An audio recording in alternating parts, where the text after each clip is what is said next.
From the Jesus Storybook Bible.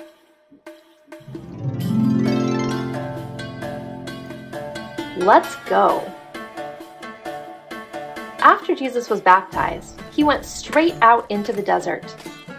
That might seem like an odd place to go because, as you know, deserts are very hot, and there isn't any food or water or places to stay.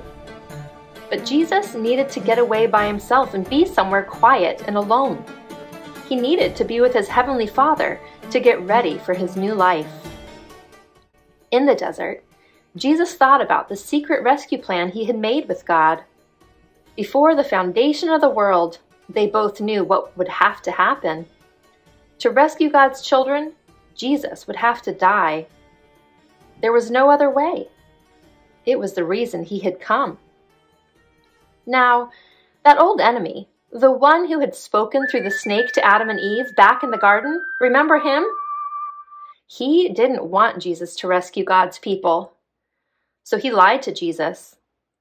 "Are you really God's own son?" he whispered. "Poor you. God must not love you. You don't need to die. Do it my way. Yes, and no," Jesus said to the liar. "I will do what God says."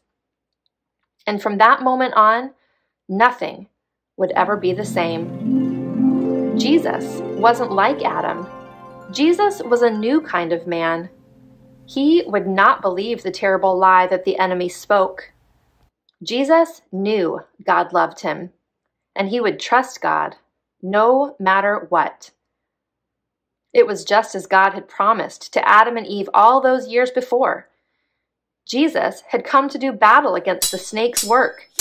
He would get rid of the sin and the darkness and the tears, and he would suffer. But he would win.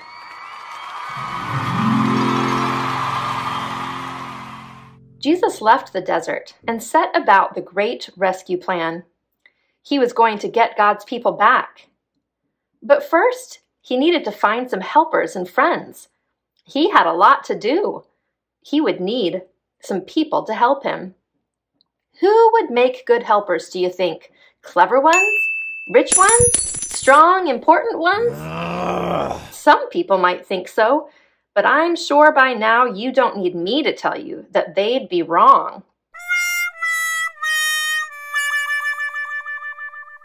Because the people God uses don't have to know a lot of things or have a lot of things.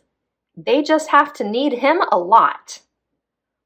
One day, Jesus was walking by the Sea of Galilee when he saw some brothers and friends mending their nets.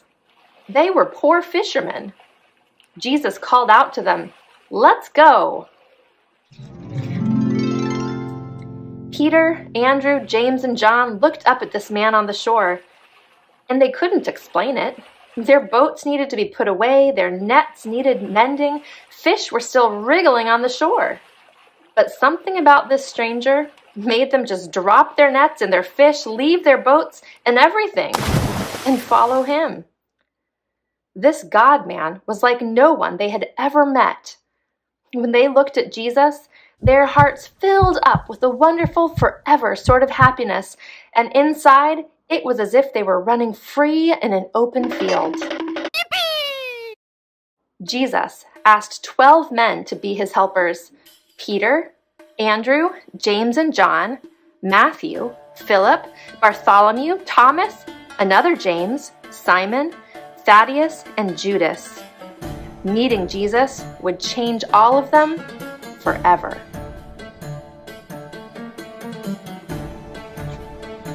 To be continued.